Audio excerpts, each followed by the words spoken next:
अस्सलाम वालेकुम बच्चों।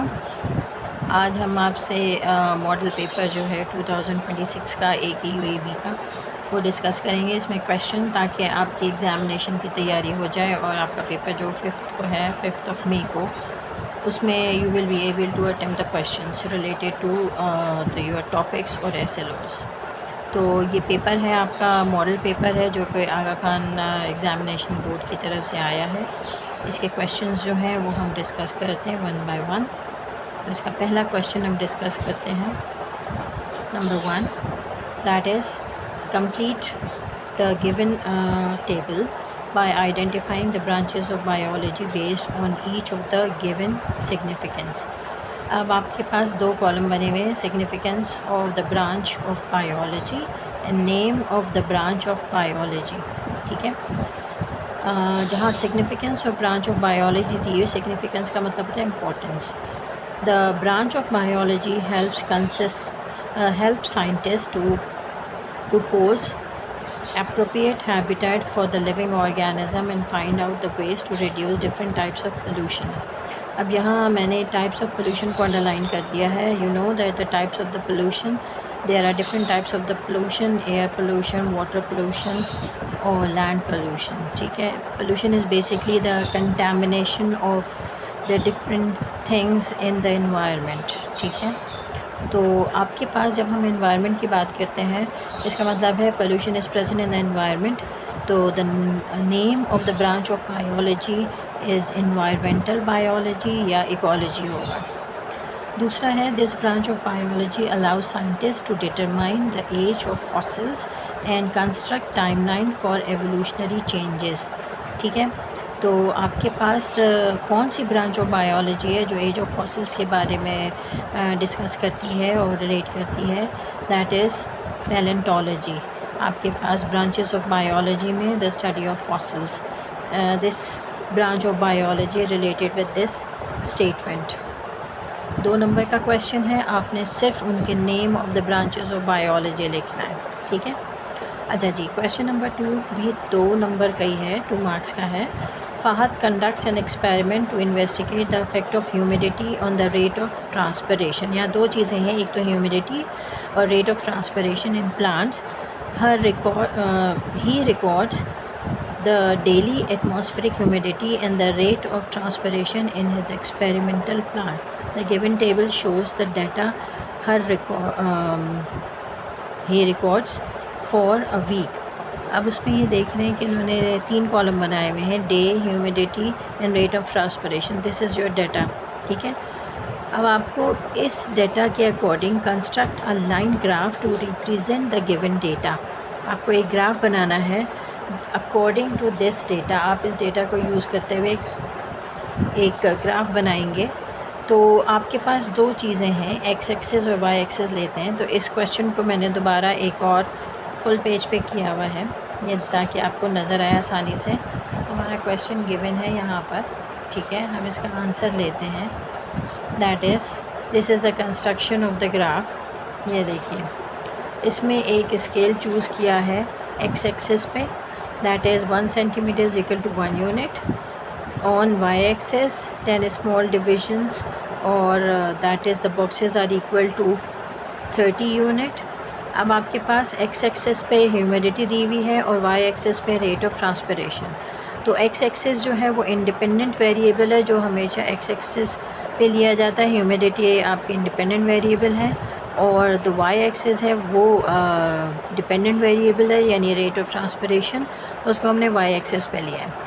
नाउ प्लॉटिंग अ ग्राफ, हमने दोनों के नंबर स्केल्स यहाँ पे दिखा दिया आपको। ये देखिए, ह्यूमिडिटी जो है वो 10, 20, 30, 40, 50, 60, 70, 80, 90, 100, 120, 130, 140 एंड 150 तक गया हुआ है scale.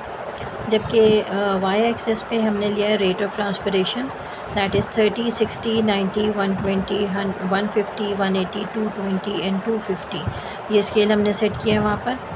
Then we construct a graph, हमने ग्राफ कंस्ट्रक्ट किया। तो इस तरीके का ग्राफ आएगा आपके पास, दोनों वैल्यूज़ को अकॉर्डिंग टू डाटा आप लगाएंगे तो आपके पास ऐसा ग्राफ, लाइन ग्राफ शो होगा। ठीक है, उसके बाद लिखा है conclusion, that is what result can be concluded from the given data।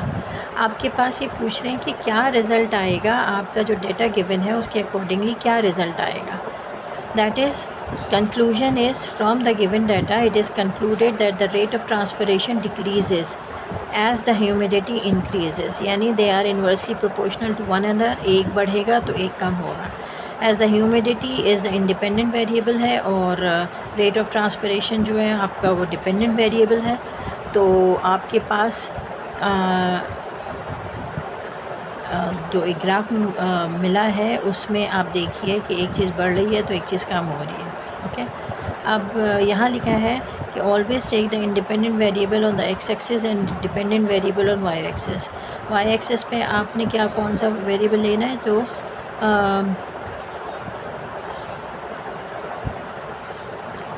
Independent variable जो होता है वो आप एक्स एक्सिस पे लेते हैं और डिपेंडेंट वेरिएबल जो होता है वो आप वाई एक्सिस पे लेते हैं।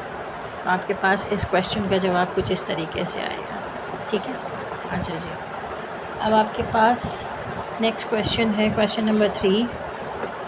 क्वेश्चन नंबर 3 आपका ये है, दैट इज़ 2 मार्क्स का है। Why are bacteria classified under kingdom Monera, give 2 reasons. वो ये कह रहे हैं कि जो बैक्टीरिया है वो अंडर मोनेरा में क्यों आया है, किंगडम मोनेरा में। 2 रीज़न्स दीजिए, कोई भी 2 रीज़न्स। तो number 1, bacteria are prokaryotes. Bacteria do not have true nucleus. Their DNA floats freely in the cytoplasm in nucleoid region instead of nucleus। तो जब हमने कहा ये प्रोकैरियोट होता है तो न्यूक्लियर बाउंडेड ऑर्गेनल्स और the nucleus are not present, so that is the nucleic material जो है, जो न्यूक्लियोइड मटेरियल है वो फ्लोट करेगा साइटोप्लाज्म के अंदर। नंबर 2 सेकेंड रीज़न है, bacteria lack membrane bounded organelles. उसके पास कोई भी मेम्ब्रेन बाउंडेड ऑर्गेनल्स नहीं होते। तो bacteria do not have mitochondria, chloroplast, endoplasmic reticulum, Golgi bodies. There are number of the organelles are present in the cell. All cell function in cytoplasm और in the cell membrane. ये तमाम organelle जो है cytoplasm में काम करते हैं या सेल मेम्ब्रेन में करते हैं। तो दे bacteria lack these 2 characteristics which are not present in the prokaryote but they are present in the eukaryotes। अच्छा जी, हम नेक्स्ट क्वेश्चन पे आएंगे जो क्वेश्चन नंबर 4 है आपका। Consider the given equation of the decomposition of hydrogen peroxide by catalase enzyme. यहाँ पे decomposition हो रही है हाइड्रोजन पेरोक्साइड की और 2 सब्सटेंसेस बन रहे हैं या प्रोडक्ट बन रहे हैं, वाटर और ऑक्सीजन। अब यहाँ पे इंटरप्रिटेशन ऑफ ग्राफ दी गई है और क्वेश्चन उससे रिलेटेड दिए गए हैं कि अब आप इसको इंटरप्रेट करिए और इसका आंसर करिए। नंबर 1 क्वेश्चन है, at what time does the rate of the reaction begin to slow down. वो पूछ रहे हैं कौन सा ऐसा पॉइंट है जहाँ पर के रेट ऑफ रिएक्शन डिक्रीज़ होगा। It is from 100 to 120 seconds. आपके पास जो है वो रेट ऑफ रिएक्शन जो है वो स्लो डाउन होगा। ठीक है, अकॉर्डिंग टू द ग्राफ। अगर आप इंटरप्रेट करेंगे ग्राफ को तो आपको नज़र आएगा कि आपके इस पॉइंट पे 100 से 120 तक जो है ग्राफ जो है वो नीचे जा रहा है, यानी रेट ऑफ रिएक्शन कम हो रहा है। Why does the rate of the reaction become slow. वो ये कह रहे हैं क्यों स्लो हो रहा है। The rate of the reaction become slow because the substrate hydrogen peroxide जो है कॉन्सेंट्रेशन डिक्रीजेज ओवर टाइम, वो कम होती चली जा रही है क्योंकि वो डिकम्पोज हो रहा है। The less substrate available, there are fewer collision between the enzyme and the substrate, so the reaction rate will be drop. अगर आपके पास सबस्ट्रेट नहीं बचेगा तो एंजाइम किस पे एक्ट करेगा, तो the rate of reaction will be slow down. ठीक है, ओके। इसका नेक्स्ट क्वेश्चन है आपका, द गिवन ग्राफ। ये क्वेश्चन है आपका question number 5।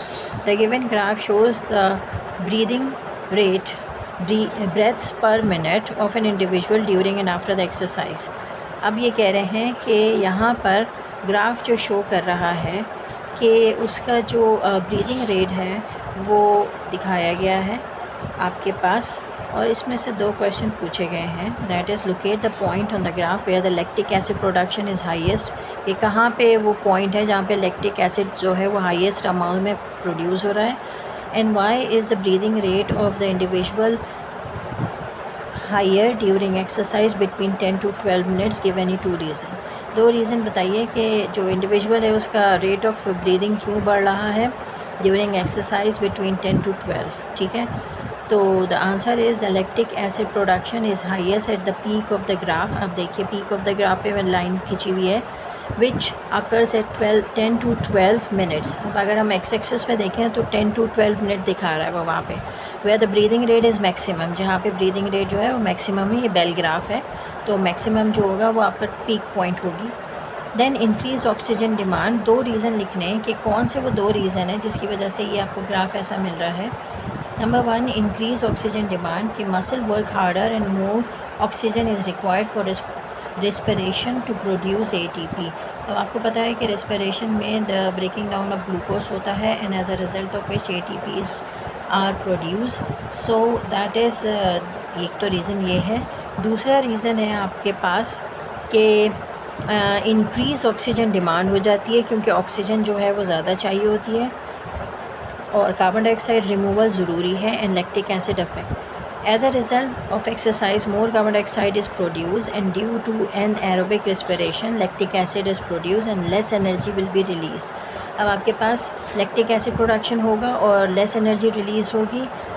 Faster breathing helps remove carbon dioxide and absorb more oxygen. जैसे जैसे आपकी सांस ज़्यादा तेज़ चलने लगती है उसी तरीके से ज़्यादा अमाउंट में जो होता है वो कार्बन डाइऑक्साइड बॉडी से बाहर निकलता है और मोर ऑक्सीजन विल बी एब्जॉर्ब्ड।